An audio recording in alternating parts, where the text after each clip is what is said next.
Mazmur 91, dalam lindungan Allah. Orang yang duduk dalam lindungan yang maha tinggi dan bermalam dalam naungan yang maha kuasa akan berkata kepada Tuhan, tempat perlindunganku dan kubu pertahananku, Allahku yang kupercayai. Sungguh, dialah yang akan melepaskan engkau dari jerat penangkap burung, dari penyakit sampar yang busuk. Dengan kepaknya ia akan menudungi engkau, di bawah sayapnya engkau akan berlindung, kesetiaannya ialah perisai dan pagar tembok. Engkau tak usah takut terhadap kedahsyatan malam, terhadap panah yang terbang di waktu siang, terhadap penyakit sampar yang berjalan di dalam gelap, terhadap penyakit menular yang mengamuk di waktu petang. Walau 1.000 orang rebah di sisimu dan 10.000 di sebelah kananmu, tetapi itu tidak akan menimpamu. Engkau hanya menontonnya dengan matamu sendiri dan melihat pembalasan terhadap orang-orang fasik. Sebab Tuhan ialah tempat perlindunganmu. Yang maha tinggi telah kau buat tempat perteduhanmu, malapetaka tidak akan menimpa kamu dan tulah tidak akan mendekat kepada kemahmu. Sebab malaikat-malaikatnya akan diperintahkannya kepadamu untuk menjaga engkau di segala jalanmu. Mereka akan menatang engkau di atas tangannya, supaya kakimu jangan terantuk kepada batu. Singa dan ular tedung akan kau langkahi, engkau akan menginjak anak singa dan ular naga. Sungguh, hatinya melekat kepadaku, maka aku akan meluputkannya. Aku akan membentenginya sebab ia mengenal namaku. Bila ia berseru kepadaku, aku akan menjawab. Aku akan menyertai dia dalam kesesakan. Aku akan meluputkannya dan memuliakannya. Dengan panjang umur akan kukenyangkan dia, dan akan kuperlihatkan kepadanya keselamatan daripadaku.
Kebaikanmu, Yesus, ku bersyukur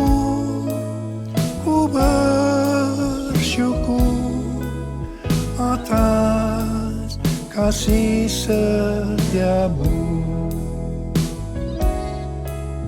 atas kasih setiamu. Shalom semuanya. Pada tanggal 4 September 2024, gereja kita GBI Jalan Jenderal Gatot Subroto berumur 36 tahun. Haleluya!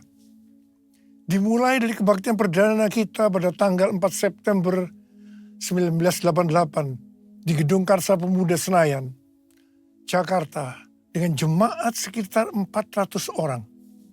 Sekarang sudah berkembang menjadi sekitar 1.100 gereja dengan jemaat lebih dari 300.000 orang, baik di dalam maupun di luar negeri. DNA gereja kita adalah restorasi Pondok Daud. Kisah Para Rasul 15 ayat 15-18 berkata, hal itu sesuai dengan ucapan-ucapan para nabi seperti yang tertulis, kemudian aku akan kembali dan membangunkan kembali Pondok Daud yang telah roboh. Dan reruntuhannya akan kubangun kembali dan akan kuteguhkan, supaya semua orang lain mencari Tuhan dan segala bangsa yang tidak mengenal Allah yang kusebut milikku. Demikianlah firman Tuhan yang melakukan semuanya ini, yang telah diketahui dari sejak semula. Dengan kata lain, ini bisa dikatakan bahwa Tuhan Yesus akan datang kembali dan merestorasi Pondok Daud supaya terjadi penuaian jiwa besar-besaran. Ini tidak berarti bahwa setelah Tuhan Yesus datang kembali, baru terjadi restorasi Pondok Daud. Tetapi restorasi Pondok Daud telah dimulai, dan pada saat Tuhan Yesus datang kembali, restorasi Pondok Daud selesai secara sempurna. Apa yang dimaksudkan dengan Pondok Daud? Pondok Daud adalah pondok atau kemah, bukan bangunan permanen yang dibuat oleh Daud. Di dalamnya ada tabut Allah. Di sekitar tabut Allah ada orang yang berdoa, memuji, dan menyembah Tuhan. Jumlah pemuji 288 orang, dan tiap-tiap regu yang bertugas sebanyak 12 orang. Kalau 288 orang dibagi 12 menjadi 24. Sesuai dengan 1 Tawaris 9 ayat 33. Diperkirakan selama 24 jam, siang dan malam, mereka bergantian tiap jam berdoa, memuji, dan menyembah Tuhan.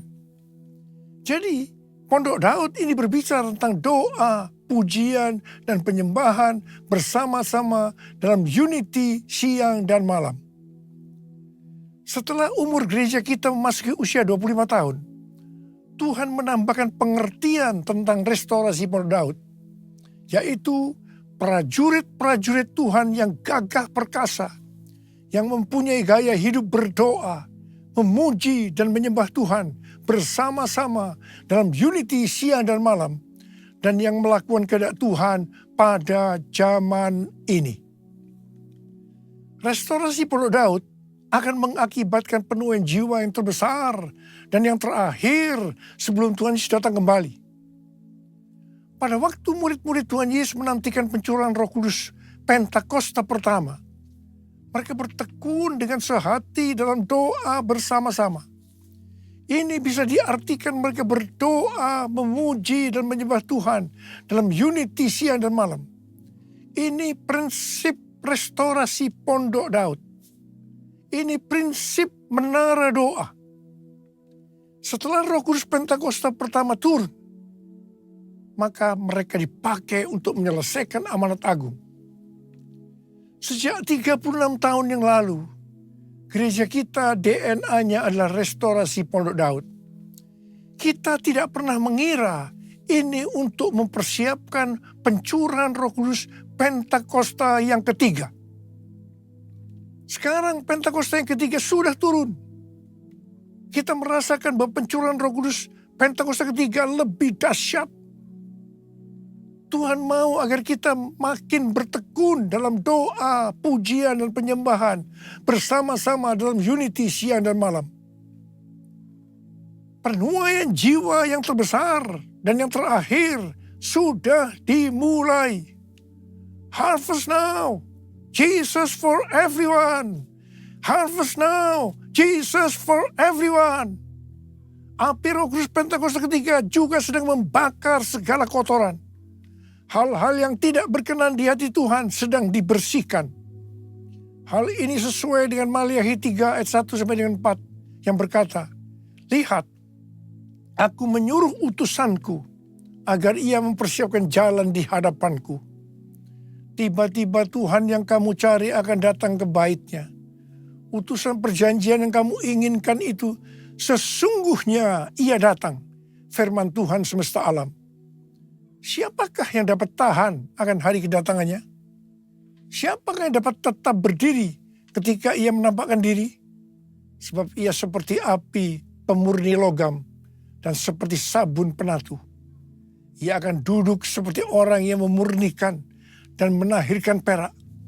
Ia menahirkan orang Lewi, menyucikan mereka seperti emas dan perak, supaya Mereka menjadi orang-orang yang mempersembahkan kurban kepada Tuhan dalam kebenaran. Maka persembahan Yehuda dan Yerusalem akan menyenangkan hati Tuhan seperti pada hari-hari dahulu kala dan seperti tahun-tahun purbakala. Pembersihan itu akan membuat kita menjadi orang-orang yang mempersembahkan kurban kepada Tuhan dalam kebenaran.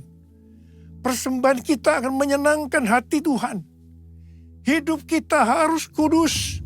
Api Tuhan sedang turun untuk membuat hidup kita jadi kudus. Jadikan aku, Tuhan, rumah doamu, agar semua suku bangsa datang menyembahmu. Jadikan aku, Tuhan, rumah doamu, agar semua suku bangsa datang menyembahmu. Agar semua suku bangsa datang menyembahmu.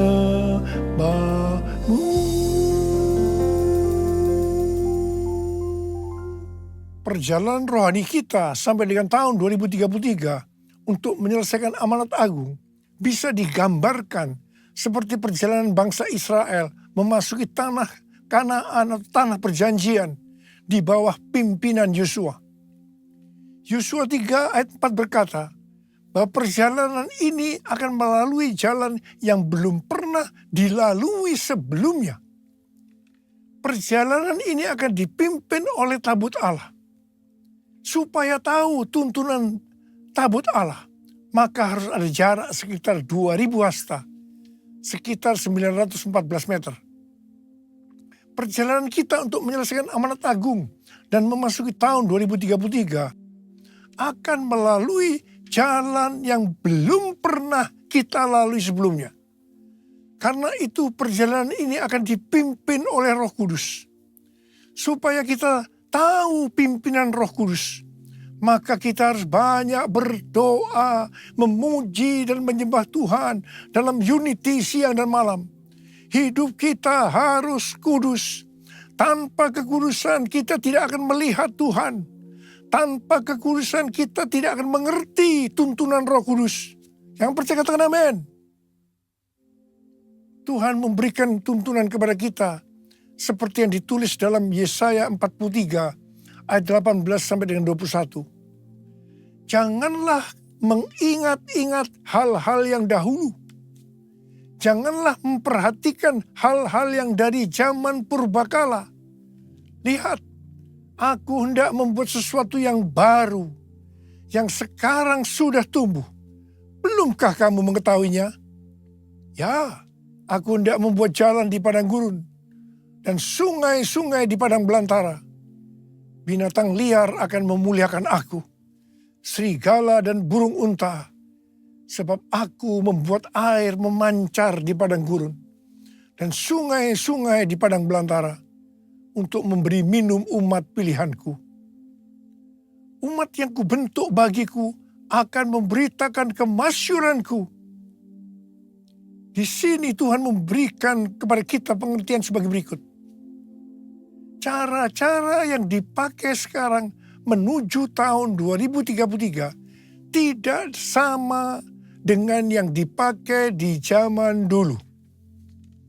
Sebenarnya Tuhan sudah menunjukkan kepada kita caranya. Hanya kita belum mengerti sepenuhnya. Membuat jalan di padang gurun dan sungai di padang belantara pada zaman itu merupakan sesuatu yang mustahil dapat dilakukan. Mungkin kita menganggap cara-cara yang dipakai sekarang ini tidak mungkin dilakukan. Tetapi bagi Tuhan tidak ada yang mustahil. Yang percaya katakan amin. Tuhan akan membuat air memancar di padang gurun dan di padang belantara. Jadi di tengah-tengah kegelapan yang menutupi bumi, dan kekelaman menutupi bangsa-bangsa. Justru Tuhan akan mencurahkan Roh Kudus-Nya yang akan memenuhi umat pilihannya. Ini akan membuat semua bersuka cita dan umat Tuhan akan memberitakan kemasyhuran Tuhan. Umat pilihannya akan menyelesaikan amanat agung. Haleluya! Untuk menyelesaikan amanat agung sampai dengan tahun 2033, kita harus memfokuskan diri kepada 3 hal. Yaitu yang pertama, tahun 2033. Yang kedua, harvest now. Yang ketiga, Jesus for everyone.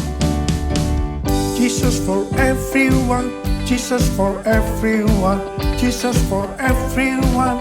Jesus for everyone. Jesus for everyone. Jesus for everyone. Jesus for everyone.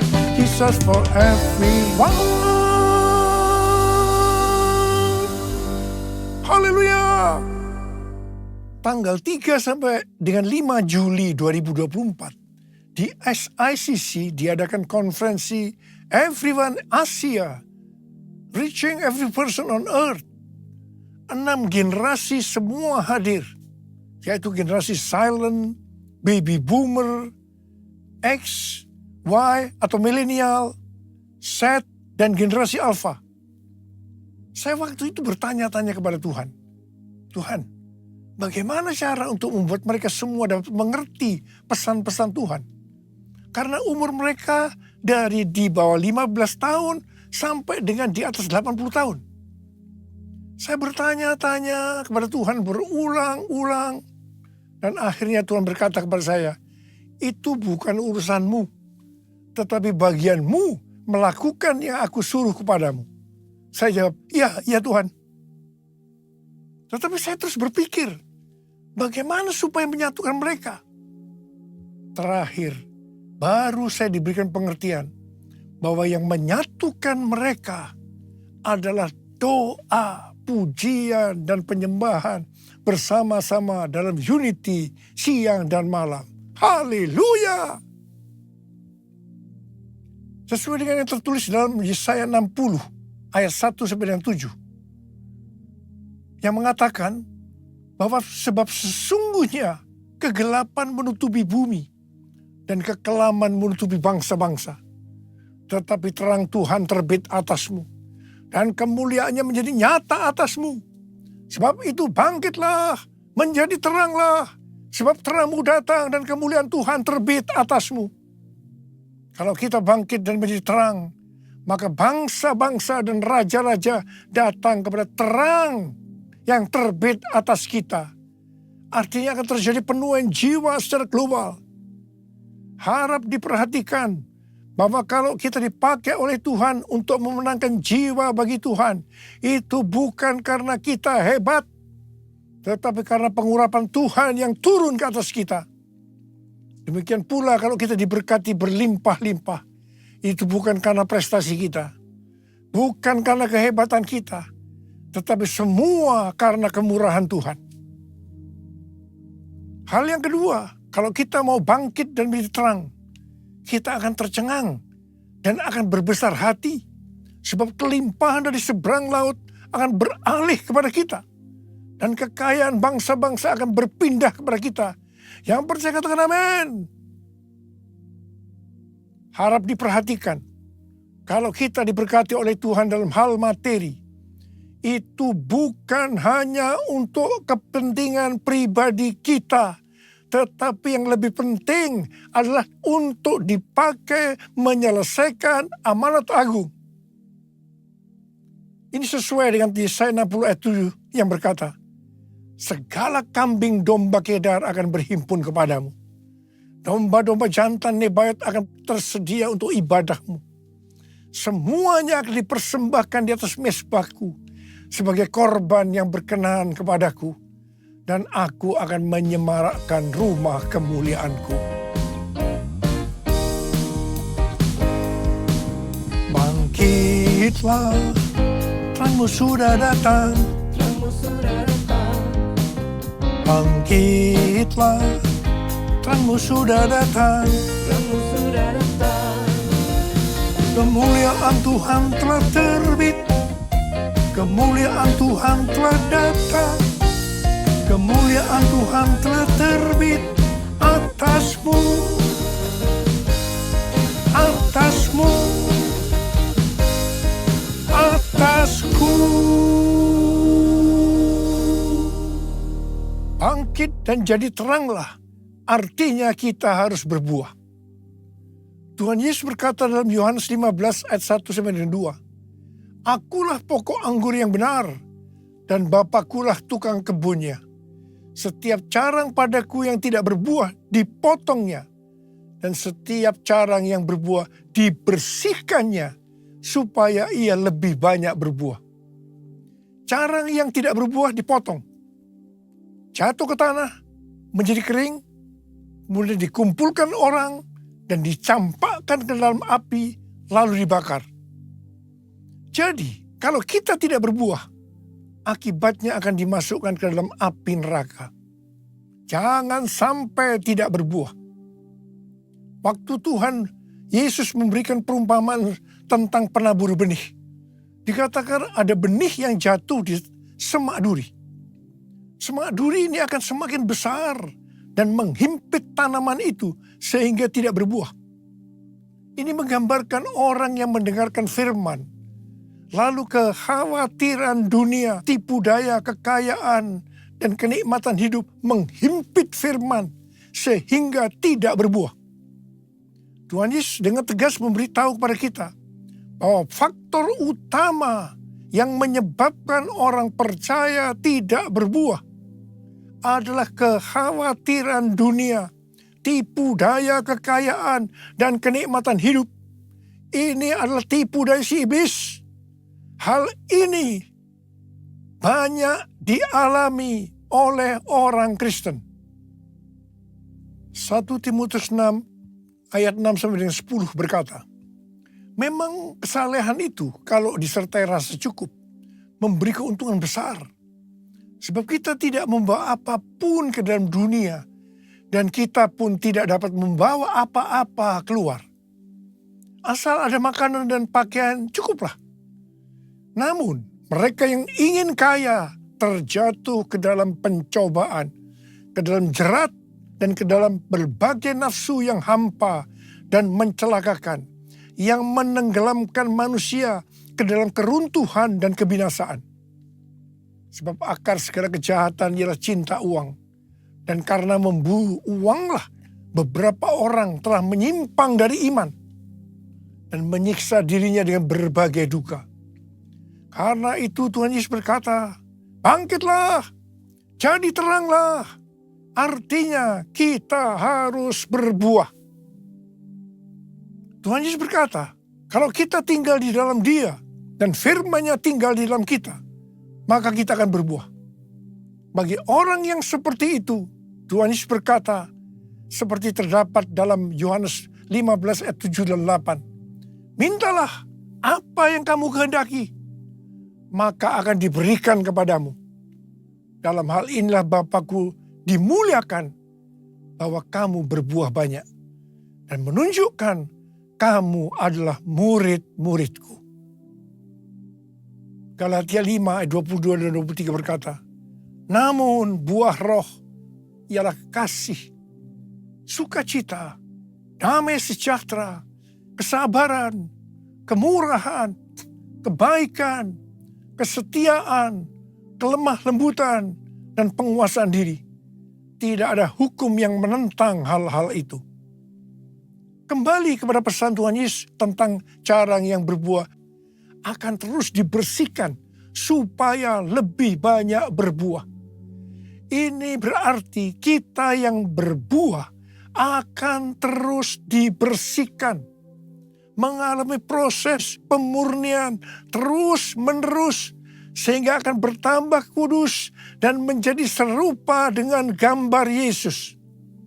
Sehingga pada saat Dia datang menjemput kita di awan-awan, kita akan mendengar nama kita dipanggil, dan selanjutnya kita akan bersama-sama dengan Tuhan Yesus selama-lamanya.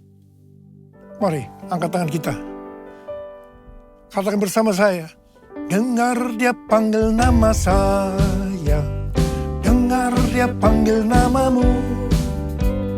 Dengar dia panggil nama saya. Juga dia panggil namamu. Saudara, kalau kita dengar nama kita dipanggil, kita akan menjawab apa? Ku jawab ya, ya, ya. Ku jawab ya, ya, ya. Ku jawab ya Tuhan. Ku jawab ya Tuhan. Ku jawab ya, ya, ya. Ku jawab ya Tuhan.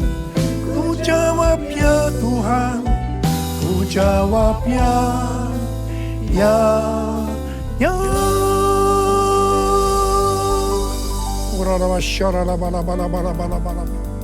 Mari kita berbahasa roh saat ini. Oh, Aku berdoa Tuhan, aku berdoa buat anak-anakmu, curahkan pengurapan-mu saat ini. Berikan kami kuasa, untuk menyelesaikan amanat agung. Berikan kami kuasa untuk menyelesaikan amanat agung. Terima pengurapan Tuhan. Terima. Jesus for everyone. Jesus for everyone. Jesus for everyone. Jesus for everyone. Jesus for everyone. Jesus for everyone. Jesus for everyone. Jesus for everyone. Jesus for everyone. Jesus for everyone. Jesus for everyone. Haleluya.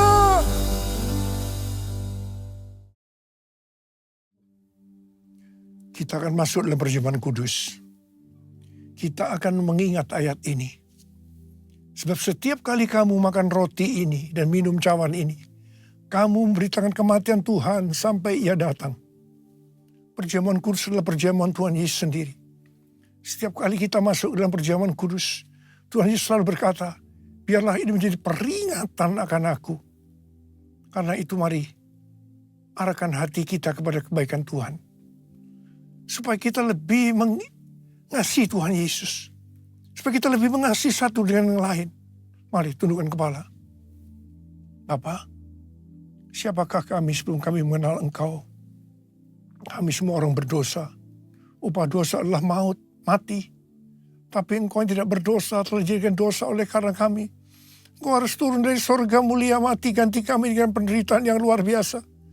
Sungguh Tuhan, kalau kami ingat betapa baiknya Engkau ya Aba. Engkau jadikan kami sebagai anak-anak-Mu. Engkau berkati, Engkau tuntun, Engkau bela, Engkau lindungi kami, Engkau sembuhkan kami. Engkau tegur juga kalau kami salah ya Tuhan. Itulah Engkau ya Aba. Engkau ya Aba. Terima kasih. Terima kasih. Tuhan akan memberkati kita semua melalui perjamuan kudus. Tapi Tuhan mau kita makan dan minum dengan cara yang benar. Karena itu masing-masing lihat keadaan diri. Introspeksi. Jangan menyimpan dosa. Kalau ada dosa yang diingatkan oleh Tuhan saat ini, langsung minta ampun. Selesaikan sebelum kita masuk dalam perjamuan kudus. Supaya diberkati oleh Tuhan. Kau melihat anak-anak-Mu yang saat ini sedang menyelesaikan segala sesuatu dengan Tuhan. Ampuni Tuhan, ampuni kami. Ampuni ya Tuhan, ampuni. Layakkan kami untuk masuk dalam perjamuan kudus. Bapa, terima kasih. Kami akan masuk dalam perjamuan kudus dengan hati yang penuh ucapan syukur. Dalam nama Yesus kami berdoa. Amin. Mari, angkat roti di tangan kanan kita tinggi-tinggi. Sebab apa yang telah kuteruskan kepadamu telah aku terima dari Tuhan. Yaitu bahwa Tuhan Yesus pada malam waktu ia diserahkan mengambil roti. Dan sesudah itu ia mengucap syukur atasnya. Dia memecah-mecahkannya dan berkata, inilah tubuhku yang diserahkan bagi kamu. Perbuatlah ini menjadi peringatan akan aku. Sudah dikasih Tuhan, bukankah roti yang kita pecah-pecahkan ini adalah persekutuan kita dengan tubuh Kristus. Mari kita makan dalam nama Yesus.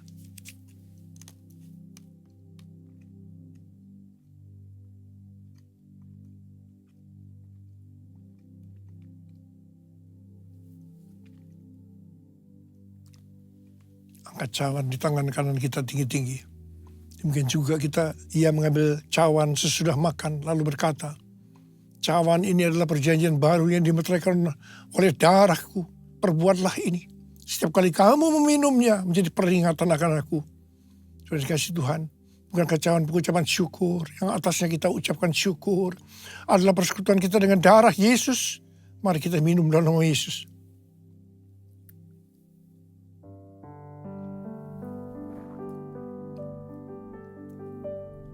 Angkat tangan kita di depan Tuhan. Ucapkan syukur dengan suara. Jangan diam. Keluarkan suara. Ya Tuhan, terima kasih. Terima kasih ya Tuhan. Terima kasih ya Tuhan. Terima kasih Tuhan. Terima kasih. Oh,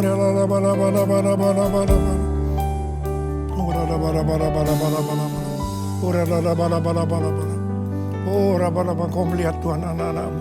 Angkat tangan saudara. Ya Tuhan, mereka membutuhkan jamahan Tuhan saat ini. Jamah anak-anakmu. Jamah anak-anakmu satu persatu ya. Jamah.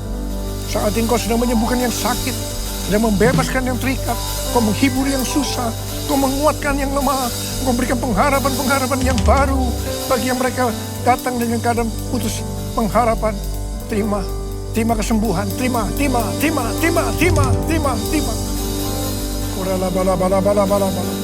Oh Tuhan, terima kasih. Tuhan, terima kasih. Tuhan, terima kasih. Tuhan, terima kasih. Terima kasih Yesusku. Terima kasih Yesusku. Puji syukur hanya bagi Tuhanku.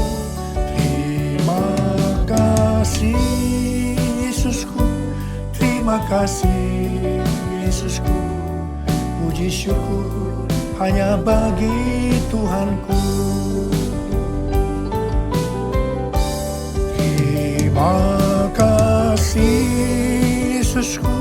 Terima kasih Yesusku. Puji syukur hanya bagi Tuhanku. Terima kasih Yesusku. Terima kasih Yesusku. Puji syukur hanya bagi Tuhanku. Puji syukur hanya bagi Tuhanku.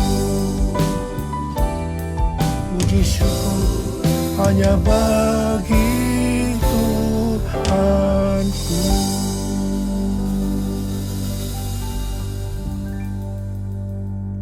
Sekarang terimalah berkat Tuhan. Kasih karunia yang berlimpah-limpah daripada Allah Bapa dalam anak yang tunggal Yesus Kristus. Persekutuan yang manis dengan Roh Kudus menyertai kita semua mulai hari ini. Sampai Tuhan Yesus datang menjemput kita di awan-awan dan bahkan sampai selama-lamanya.